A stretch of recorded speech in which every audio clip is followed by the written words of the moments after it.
Hi, and welcome back to Stop Being Sold. My name is Michelle, and I'm here with Brian. And in today's video, we're discussing whether or not it's feasible to retire on Social Security alone.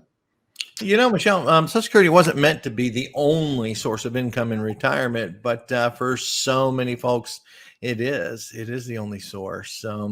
We've discussed this subject many times on this channel, as well as I've personally been preaching about Social Security for, nearly 25 years as a financial advisor. So, Yeah, it's interesting. More retirees than I would have guessed do live on Social Security alone. Among the true. beneficiaries 65 and older, and by the way, this data comes from the Social Security Administration. You're looking at of beneficiaries 65 and older, 1 out of 5 married couples and 2 out of 5 singles receive at least 90% of their income from the program. So Yeah. obviously people are doing it, but it may be tough to make ends meet, but they are, right? Yeah, and it is tough, and it's only going to get tougher. Right. High inflation, all that other stuff going on, right? But there are a few things that you can do today to set you up for a comfortable retirement if Social Security is the only income that you may have. So, Yeah.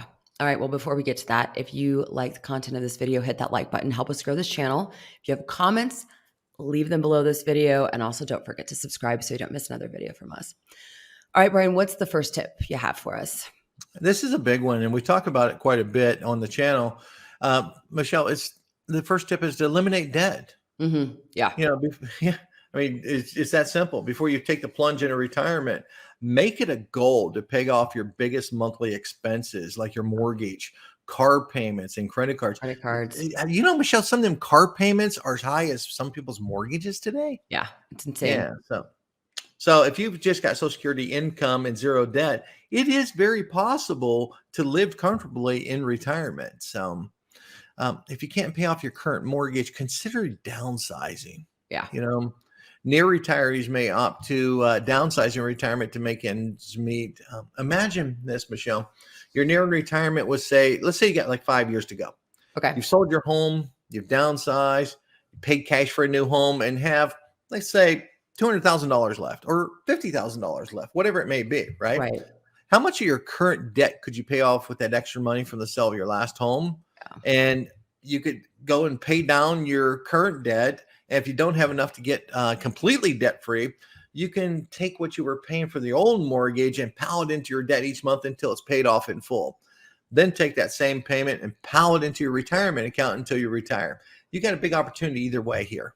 Sure. And also downsizing brings the perk of less maintenance requirements, not just from a time and energy perspective, but also cost. I mean, it's not, you need a new roof. It's not cheap. Well, and it's funny, Michelle, real quick, I have a client that when we was going through their budget and their analysis and everything, had lawn care service, pool Right. service, this, that, and the other. It just kept adding up. And guess what? If you're renting, renting is a good option because you don't have all that home maintenance, right? And if you sold your home, and think about this, if you sell your home and you walk away with, let's say, $250,000 in a clear after all your expenses paid, right? Do you realize that $1,500 a month rent in a long-term lease, you could live there for nearly 14 years without touching any other assets? This doesn't include any interest you may earn on the cash in the meantime. That's huge. Right. It And I is. think what you said is really important when you sat down and you did the math, right? With your client. It really is about getting clear on what it costs now, what it's going to cost in the future, and then making the decision from that vantage point, right? Sure. Rather than Sure. hope and whatever, a prayer. Right. All right. So what other tips do you have?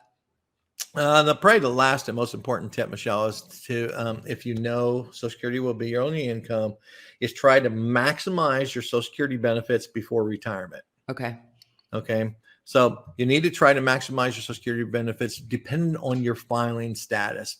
So if you're single, simple strategy, the longer you wait to claim, the higher your benefits. You can claim as early as age 62 and as late as age 70. Yep. Okay. Now, if you're married, those who are married for at least 10 consecutive years can claim either their own benefits based on your own earnings or half of your spouse's benefits, whichever is higher once you reach full retirement age. Okay. Great for married couples. Right. Now, if you're divorced, You can claim Social Security benefits from your ex-spouse if you are married for more than 10 years consecutively. And this amount, Michelle, could be up to 50% of their benefits. Huge. And it doesn't affect the ex's benefits, nor will they even know that you filed Which for is them. amazing. It It's a is. bonus. Bonus. Yeah, because you don't want to, some people say, oh no, I don't want to do that. Don't want to create any rifts. Yeah, well, no, this is yours. Go get it. Sure. So, and last one, if you're a widow, survivor benefits are based on the earnings of the person who's passed away, right? The widow can receive full benefits at their full retirement age or at any age if they take care of your children who are younger than age 16 or disabled. And you can start claiming reduced survivor benefits, Michelle, as early as age 60. Okay. So, quick question. If someone watching this, say they have like 5 years or less until retirement, would you recommend that they also stash cash in a Roth or traditional IRA, or if their employer has one, a 401k? Because, one of the things we hear, or I've heard a lot, is, oh, it's too late for me to save for retirement, but better late than never. Yeah, Correct? Yeah. exactly. Here's where I go first. If your employer has a 401k with matching funds, do that one first. Okay. Okay. Get all you can of that free Free match. money. Also, then do whatever you can to save towards your retirement. I don't care if it's just $5 or $10 extra a week. Just do something. So Okay. Awesome. All right. So listen, we're going to put a video below this, like in the pinned comment below and also in the description below, on how to maximize your Social Security benefits. Some of the things that Brian just mentioned today is in that video, but there's a lot more. So do go check that out, because it's, as definitely. we just learned, it's super important to know how to maximize those benefits, especially if you aren't sure you're going to have a lot of other assets to retire on.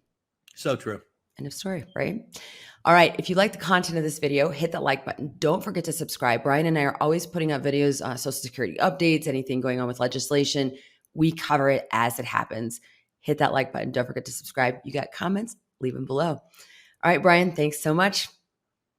Thanks Thanks everyone. Have a everybody who great day. watched. Bye-bye.